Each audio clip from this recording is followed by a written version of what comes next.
Hi ಎಲ್ಲರಿಗೂ ನಮಸ್ಕಾರ. ಸ್ವಾತಿ ಕೈ ರುಚಿಗೆ ನಿಮ್ಮೆಲ್ಲರಿಗೂ ಸ್ವಾಗತ.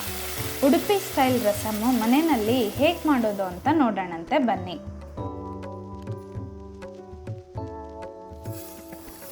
ಇಲ್ಲಿ ಒಂದು ಪ್ಯಾನ್ಗೆ ಕೊತ್ತಂಬರಿ ಕಾಳು ಬರುತ್ತಲ್ಲ ಅದನ್ನು ನಾನು 2 ಬೌಲ್ ಅಷ್ಟು ತಗೊಂಡಿದ್ದೀನಿ.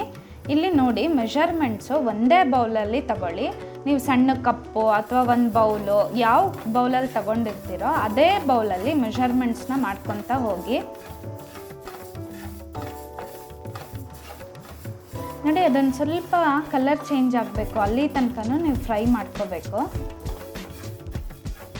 ಈಗ ಕೊತ್ತಂಬರಿ ಕಾಳು ಫ್ರೈ ಆಗಿದೆ, ಅದನ್ನು ಸ್ವಲ್ಪ ತಣ್ಣಗಾಗಲಿಕ್ಕೆ ತೆಗಿತಾ ಇದ್ದೀನಿ. 1 ಬೌಲ್ ಅಷ್ಟು ಜೀರಿಗೆ ಹಾಕಿದ್ದೀನಿ. 2 ಬೌಲ್ ಕೊತ್ತಂಬರಿ ಕಾಳಿಗೆ 1 ಬೌಲು ಜೀರಿಗೆನ ಫ್ರೈ ಮಾಡ್ಕೊತಾ ಇದ್ದೀನಿ.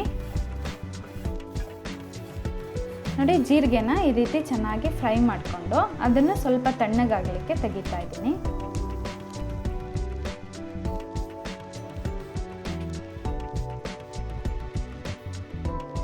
ಈಗ ಇದಕ್ಕೆ 1 ಸ್ಪೂನ್ನಷ್ಟು ಮೆಂತ್ಯ ಕಾಳನ್ನ ಹಾಕಿದ್ದೀನಿ. ಮೆಂತ್ಯ ಕಾಳನ್ನು ಅಷ್ಟೇ ಚೆನ್ನಾಗಿ ಫ್ರೈ ಮಾಡ್ಕೋಬೇಕು. ಅದೊಂದು ಸ್ವಲ್ಪ ಕಲರ್ ಚೇಂಜ್ ಆಗಬೇಕು, ಅಲ್ಲಿವರೆಗೂ ನೀವು ಫ್ರೈ ಮಾಡ್ಕೋಬೇಕು. ಈಗ 1 ಬೌಲಷ್ಟು ಕರ್ಬೇವಿನ ಸೊಪ್ಪು. ಇಲ್ಲಿ ಕರ್ಬೇವಿನ ಸೊಪ್ಪು ನಾನು ಸ್ವಲ್ಪ ಒಣಗಿಸ್ಬಿಟ್ಟು ಹಾಕಿದ್ದೀನಿ. ನೀವು ಅದೇ ರೀತಿ ಸ್ವಲ್ಪ ಒಣಗಿಸ್ಬಿಟ್ಟು ಒಂದು ಸ್ವಲ್ಪ ಫ್ರೈ ಮಾಡ್ಕೊಳ್ಳಿ. ನೋಡಿ ನಾನು ತಗೊಂಡಿದ್ದು ಸಣ್ಣ ಬೌಲ್ನಲ್ಲಿ ಮೆಷರ್ಮೆಂಟು, ಅದಕ್ಕೆ ಒಂದು 10 ರಿಂದ 12 ಒಣಮೆಣಸಿನ್ಕಾಯಿನ ಯೂಸ್ ಮಾಡ್ತಾ ಇದ್ದೀನಿ. ಅದೊಂದು ಸ್ವಲ್ಪ ಬೆಚ್ಚಗಿದ್ದಾಗಲೇ ಮಿಕ್ಸಿ ಜಾರ್ಗೆ ಹಾಕಿಬಿಟ್ಟು ಪೌಡರ್ ಮಾಡಿ ಇಟ್ಕೋಬೇಕು. ಏರ್ಟೈಟ್ ಬಾಕ್ಸಲ್ಲಿ ಹಾಕಿಟ್ಕೊಂಡ್ರಿ ಅಂದರೆ ಆಲ್ಮೋಸ್ಟ್ ಒಂದು 2 ತಿಂಗಳ ತನಕ ಇದೇನೂ ಆಗಲ್ಲ. ನೋಡಿ ಇದನ್ನು ಫೈನ್ ಪೌಡರ್ ಮಾಡ್ಕೋಬೇಕು, ಆವಾಗ ರಸಮ್ಮು ಟೇಸ್ಟಿಯಾಗಿ ಚೆನ್ನಾಗಿ ಬರುತ್ತೆ. ನೋಡಿ ಇವಾಗ ಈ ರೀತಿ ಫುಲ್ ಕೆಂಪುಗಾಗಿರೋ ಅಂಥ 4 ಟೊಮೊಟೊನ ಮಿಕ್ಸಿ ಮಾಡ್ಕೊತಾ ಇದ್ದೀನಿ. ನೀವಿಲ್ಲಿ ರಸಮ್ಮಿಗೆ ಯೂಸ್ ಮಾಡಬೇಕಾದ್ರೆ ಫುಲ್ ಹಣ್ಣಾಗಿರೋ ಅಂಥ ಟೊಮೊಟೊ ಹಣ್ಣನ್ನ ತಗೊಳ್ಳಿ. ಟೊಮೊಟೊ ಪೇಸ್ಟು ರೆಡಿಯಾಗಿದೆ. ಈಗ 1 ಬೌಲಷ್ಟು ಬೇಳೆನ ನಾನು ಬೇಯಿಸ್ಬಿಟ್ಟು ಇಟ್ಕೊಂಡಿದ್ದೀನಿ. ಈಗ ಒಂದು ಪಾತ್ರೆಗೆ 1 ಸ್ಪೂನ್ನಷ್ಟು ಎಣ್ಣೆ ಹಾಕ್ತಾ ಇದ್ದೀನಿ. ಎಣ್ಣೆ ಸ್ವಲ್ಪ ಬಿಸಿ ಆದಮೇಲೆ ಒಂದು ಅರ್ಧ ಸ್ಪೂನ್ನಷ್ಟು ಸಾಸಿವೆ, 1 ಸ್ಪೂನ್ನಷ್ಟು ಜೀರಿಗೆ, ಒಂದು ಸ್ವಲ್ಪ ಕರ್ಬೇವಿನ ಸೊಪ್ಪು. ಈಗ ಇದಕ್ಕೆ ನಾವು ಟೊಮೊಟೊ ಪೇಸ್ಟ್ ಮಾಡಿ ಇಟ್ಕೊಂಡಿರ್ತೀವಲ್ಲ ಅದನ್ನು ಹಾಕ್ತಾ ಇದ್ದೀನಿ. ಉಪ್ಪು ರುಚಿಗೆ ತಕ್ಕಷ್ಟು, ಒಂದು ಸಣ್ಣ ನಿಂಬೆಹಣ್ಣಷ್ಟು ಸೈಜಿಂದು ಹುಣಸೆಹಣ್ಣನ್ನ ನೆನಾಕ್ಬಿಟ್ಟು ಅದ್ರದ್ದು ರಸನ ಹಾಕ್ತಾ ಇದ್ದೀನಿ.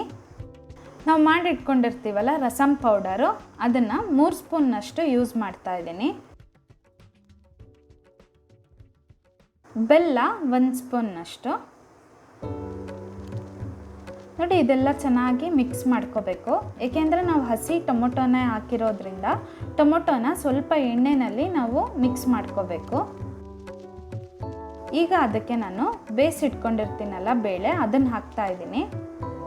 ಬೇಳೆ ಹಾಕಿದ ಮೇಲೆ ಚೆನ್ನಾಗಿ ಮಿಕ್ಸ್ ಮಾಡಿ, ಅದು ಸ್ವಲ್ಪ ರಸಮ್ ಗಟ್ಟಿ ಅನ್ನಿಸ್ತು ಅಂದರೆ ನಿಮಗೆ ನೀರು ಎಷ್ಟು ಬೇಕೋ ಅಷ್ಟು ಹಾಕ್ಬಿಟ್ಟು ರಸಮ್ ಕನ್ಸಿಸ್ಟೆನ್ಸಿನ ನೀವು ಅಡ್ಜಸ್ಟ್ ಮಾಡ್ಕೋಬೋದು. ನೋಡಿ ಅದೊಂದು ಸ್ವಲ್ಪ ಹೊತ್ತು ಕ್ಲೋಸ್ ಮಾಡಿ ಅದು ಚೆನ್ನಾಗಿ ಕುದಿ ಬರಬೇಕು.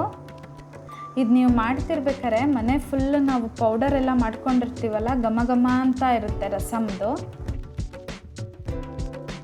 ನೋಡಿ ಈ ರೀತಿ ಚೆನ್ನಾಗಿ ಕುದಿಬೇಕು. ಈಗ ರಸಮ್ಮು ರೆಡಿಯಾಗಿದೆ. ನೀವಿನ್ನ ನನ್ನ ಚಾನಲ್ನ ಸಬ್ಸ್ಕ್ರೈಬ್ ಆಗಿಲ್ಲ ಅಂದರೆ ಸಬ್ಸ್ಕ್ರೈಬ್ ಆಗಿ, ಪಕ್ಕದಲ್ಲೇ ಇರೋ ಬೆಲ್ ಐಕಾನ್ನ ಕ್ಲಿಕ್ ಮಾಡಿ. Thanks for watching.